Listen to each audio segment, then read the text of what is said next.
Sir, என் பேர் MC Sivakami. நான் புழுதிவாக்கத்துல இருந்து வரேங்க. இது எங்களுடைய தாத்தாவுடைய சொத்துக்காக நான் இப்ப வந்திருக்கேங்க. எங்க தாத்தா பேர் MC சம்பந்த முதலியார். 1943 266 ஏக்கர் சோழிங்கநல்லூர் இதுல வாங்கியிருக்காருங்க. அவர் எங்க தாத்தாக்கு 5 பசங்க. அதுல எங்க அப்பா வந்து 2வதா MC சந்திரசேகரன் எங்க அப்பாங்க. 60ல் அவர் பாக பிரிவினை பண்ணிட்டாரு. அந்த சொத்தை ஒவ்வொருத்தருக்கும் இவ்வளவுன்னு சொல்லி அலாட் பண்ணியிருக்காரு. அதுக்கான ரிஜிஸ்டர்ட் டாக்குமெண்ட் எங்கிட்ட இருக்கு. 1960க்கு அப்புறமா எங்க பெரிய அத்தைக்கு வந்த பாகத்தை அவங்க 1981ல் வித்துட்டாங்க. வித்துட்டு திரும்பவும் அதே சர்வே நம்பர்ல ஃப்ராடுலண்டா 1988ல் நடிகை ஸ்ரீதேவிக்கு வித்திருக்காங்க. அது தவறுன்னு தெரிஞ்சு இந்த அம்மா வாங்கியிருக்காங்க. பட்டாவை 35 வருஷம் காலமா அவங்களால பெயர் மாற்றம் செய்ய முடியவில்லை.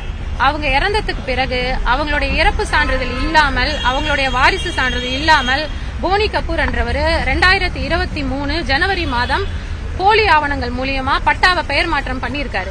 அவர் பெயர் மாற்றம் பண்ண டாக்குமெண்ட்டுக்கு வந்து வாங்கினவங்க கிட்ட இருந்து வித்தவங்களுக்கும் எந்த லிங்க் டாக்குமெண்ட்டுமே இல்லாம, சோழிங்கநல்லூர் தாசில்தார் எந்த விதமான விசாரணையும் இல்லாமல் இன்ஃபுளுயன்ஸை பயன்படுத்தி தவறுதலான போலி பட்டா வழங்கியிருக்காங்க. அதுக்கான ஆதாரம் என்கிட்ட இருக்கு. போனி கபூர் ஸ்ரீதேவி அம்மா நடிகை அவங்க இறந்ததுக்கான இறப்பு சான்றிதழ் இல்ல, வாரிசு சான்றிதழ் போனி கபூர் தான் கணவர், இவங்க பசங்கன்றதுக்கு வாரிசு சான்றிதழும் இல்ல. பட்டாவை வந்து பெயர் மாற்றம் பண்ணியிருக்காங்க. இதற்காக நான் வந்து இங்க கோர்ட்ல வந்து ஹைகோர்ட்ல வந்து ரிட்டு போட்டிருக்கேங்க. ரிட்டு போட்டதுக்கு எனக்கு 12 வாரம் கால அவகாசத்துக்குள்ள இந்த இதே மனுவை விசாரிச்சு இவங்களுக்கு வந்து தீர்ப்பு சொல்லும்படி சோழிங்கநல்லூர் தாசில்தாருக்கும் RDO கிண்டிக்கும் நீதிபதி ஐயா உத்தரவிட்டிருக்காரு. இதற்கு இடையில இவங்க இந்த இடத்த வந்து விற்கிறதுக்கு முயற்சிக்கிறாங்க. இதுதாங்க என்னுடைய கோரிக்கை. நான் எங்க தாத்தாவுடைய 5 பேர்ல ஒருத்தங்களுடைய வாரிசு நானு, எங்க அப்பாது, எங்க அத்தையோடைய வாரிசு இவங்க 2 பேரும். நாங்க எல்லாருமே செங்கல்பட்டு கோர்ட்ல OS கேஸ் போட்டிருக்கோம். நேத்து OS கேஸ் அங்க வந்திருக்குங்க. இன்ட்ரீம்க்கு நாங்க ட்ரை பண்ணிக்கிட்டு இருக்கோம். இவரு போலி ஆவணம் மூலியமா இவரோட இன்ஃபுளுயன்ஸை பயன்படுத்தி எல்லாமே தவறுதலான இதை சொல்றாரு.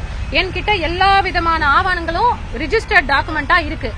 RTIல சோழிங்கநல்லூர் தாலுகால டெத் சர்டிபிகேட்டும் வாங்கல, நாங்க லீகல் ஏர் சர்டிபிகேட்டும் இல்லன்னு சொல்லி எனக்கு RTIல வழங்கியிருக்காங்க. போலி ஒரு name transfer of patta without death certificate, without legal heir certificate கொடுத்திருக்காங்க. இது எல்லாமே போனி கபூர் என்றவர் அவரோட இன்ஃபுளுயன்ஸை பயன்படுத்தி பண்றாருங்க. எனக்கு நியாயம் கிடைக்கிற வரைக்கும் அவர் இந்த சொத்தை விற்க கூடாதுன்றதுதான் என்னுடைய கோரிக்கை. மத்தபடி நீதிபதி கோர்ட்ல என்ன நியாயம் கிடைக்கிறதோ கிடைக்கட்டும் பொறுமையா. இவ்வளவுதாங்க. வணக்கம். ஆமாங்க, இன்ட்ரீம்க்கு கேட்டிருந்தோம்.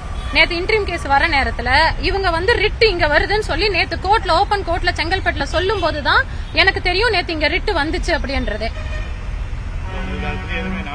ரிட்டு இங்க வந்தது நேத்து வந்தது எனக்கு தெரியாதுங்க. நேத்து அவங்க அதை சொல்லிதான் டேட் வாங்கியிருக்காங்க. திரும்பவும் செப்டம்பர் 22ன்னு சொல்லி டேட் வாங்கியிருக்காங்க. இப்ப அவரு நீங்க வந்து சரியான வாரிசு இல்ல, தவறான விஷயத்த சொல்லி இது பண்றீங்க. நேரடியான வாரிசு கிடையாது. 2வது மனைவியோட மகள்கள். ஆமா, எங்க அம்மா வந்து 2வது மனைவி தாங்க. முதல் மனைவி வந்து அவங்க கோர்ட் நிர்ணயத்தப்படி ஜீவனாம்சம் வாங்கியிருக்காங்க. அதுக்கான ஆதாரம் என்கிட்ட இருக்கு. எங்க அம்மாவும் அப்பாவும் வாழ்ந்ததுக்கான வாக்காளர் பட்டியல்ல ஒரே வீட்டு அட்ரஸ்ல சொந்த வீடு இன்னைக்கு வரைக்கும் இன்னும் அந்த வீடு இருக்கு. அதுல ஏதாவது சந்தேகம் இருந்தா எங்களுடைய சொந்தக்காரங்களையும் நான் கூட்டிக்கிட்டு வந்திருக்கேன், அவங்களையும் கேட்கலாம். யார் எல்லாம் டிஃபெண்டன்ஸோ எல்லாருமே இப்ப கோர்ட்ல எங்களுக்கும் பங்கு இருக்குன்னு ரிட்டன் ஸ்டேட்மெண்ட் போட்டிருக்காங்க. இவர் எல்லாமே போனி கபூருடைய அவங்க சார்பா சொல்றது எல்லாமே தவறு. எதற்கும் ஆதாரம் இல்ல. என்கிட்ட எல்லாத்துக்குமே ஆதாரம் ரிஜிஸ்டர்டாவே எல்லா டாக்குமெண்ட்ஸும் வித் நம்பரோட எல்லாமே இருக்கு. நான் ஒரு செட்டு ஃபுல்லாவே எல்லாருக்குமே கொடுக்கறதுக்கு நான் எடுத்து வச்சிருக்கேன். ECRல 4 ஏக்கர் 18 சென்ட் அந்த அம்மா கிரயம் பெற்றிருக்காங்க. 75 கிரவுண்ட். அதுல எங்களுக்கு 5 பேர் வாரிசா 50 கிரவுண்ட் வரணும். மீதி 25 கிரவுண்ட பத்தி என்கிட்ட டாக்குமெண்ட் இல்ல, பட்டா இல்ல. MC சம்பந்த முதலியார் பேர்ல தான் பட்டா இருக்கு. இவங்க பெயர் மாற்றம் பண்ண பட்டாவை கூட MC சம்பந்த முதலியார் பேர்ல இருந்து பெயர் மாற்றம் பண்ணல. அதுவும் ஒரு ஃப்ராட் பண்ணிருக்காங்க. இத ஃப்ராட் பண்ணதே அவரு ஹைவேஸ்ல 1,88 லட்சமோ 87 லட்சத்துமோ கரெக்டா அந்த பணத்தையும் இவர் வாங்கியிருக்காரு. அதுவும் அதுக்கு இப்ப அடுத்த வாரம் ரிட்டு போட போறேன். அதுவும் போனி கபூர் ஏமாத்தி தான் வாங்கியிருக்காரு. அதுக்கான ஆவணமும் என்கிட்ட இருக்கு. அவர் சொல்லியிருக்கிற அந்த நேத்து அந்த இதுக்கு வந்து நான் திரும்பவும் இதுக்கு வந்து இப்ப தாம்பரம் தாசில்தார்ல இருந்து எனக்கு வரட்டும் சம்மனு, என்னுடைய ரெக்கார்ட்ஸ் எல்லாத்தையுமே நான் ப்ரொடியூஸ் பண்றேன்.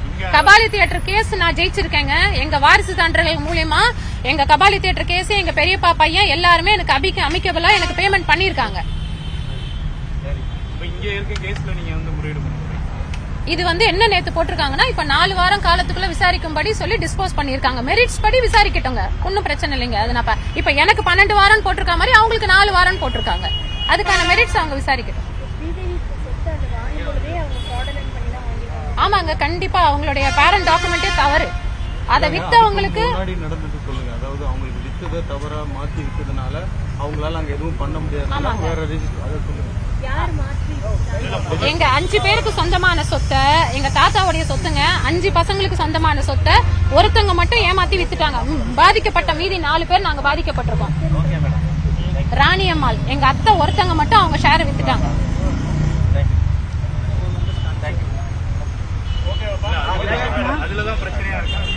ஆமா சார், அதுலதான் பிரச்சனையா இருக்கு. 5 பேருக்கு சொந்தமான சொத்தை ஒருத்தங்க மட்டும் வித்துட்டாங்க சார். ராணியம்மாள் என்ற வாரிசு மட்டும் வித்துட்டாங்க. மீதி 4 பேருமே இப்ப நாங்க ஃபைட் பண்றோம். 4 பேருமே எல்லாருமே ஒத்துக்குறாங்க எங்களுக்கு பங்கு வரணும்னு சொல்லி இப்ப ஓஎஸ்ல எல்லாருமே ரிட்டர்ன் ஸ்டேட்மெண்ட் போடுறாங்க. ஆமா, மொத்தமா தான் வித்துட்டாங்க. 4 ஏக்கர் 18 சென்ட்டும் ஒருத்தங்களுக்கு சொந்தம் கிடையாது. 5 பேருக்கு சொந்தமான இடம் தான். பேரண்ட் டாக்குமெண்ட் ஸ்ரீதேவி அம்மா வாங்கினது தவறுதலா பார்த்து வாங்கியிருக்காங்க. இது சம்பந்தமா ஏற்கனவே பிரஸ் கிளப்ல கொடுத்துருக்கீங்க. அதே மேட்டர் தான் இப்பவும் சொல்லியிருக்கீங்க. இப்ப என்ன இம்ப்ரூவ்மெண்ட்? இப்ப ரிட்டு நான் போட்டிருக்கேன் பட்டா கேன்சலேஷனுக்கு 24180 ஆஃப் 2025 சொல்லி ரிட் பெட்டிஷன் போட்டிருக்கேன். இதுக்கு 12 ஆர்டர் போட்டிருக்காங்க. 12 வாரம் கால அவகாசத்துக்குள்ள அவங்களுடைய பட்டா முறைப்படி வழங்கியிருக்காங்களா இல்லையான்னு விசாரிச்சு அதை இது பண்ண சொல்லி போட்டிருக்காங்க. High court of Madras. அதெல்லாம் எனக்கு 1988 டாக்குமெண்ட்ல என்ன இருக்குன்னு எனக்கு தெரியாதுங்க. டாக்குமெண்ட் இருக்கு, அது உள்ள என்ன அமௌண்ட் இருக்குன்றது. இப்போதைய வேல்யூ வந்து ஒரு கிரவுண்ட் கைட்லைன் அடிப்படி 2 கோடி. 1988 சார், எனக்கு அப்ப 10 வயசு. இல்ல சார், யாருக்கு 2023 பட்டா பெயர் மாற்றம் பண்ற வரைக்கும் எங்க யாருக்குமே தெரியாது. எங்க நாலேஜுக்கே வரல. எங்க நாலேஜ் 2023 பட்டா பெயர் மாற்றம் பண்ணும்போதுதான் எங்களுடைய நாலேஜுக்கு வந்தது.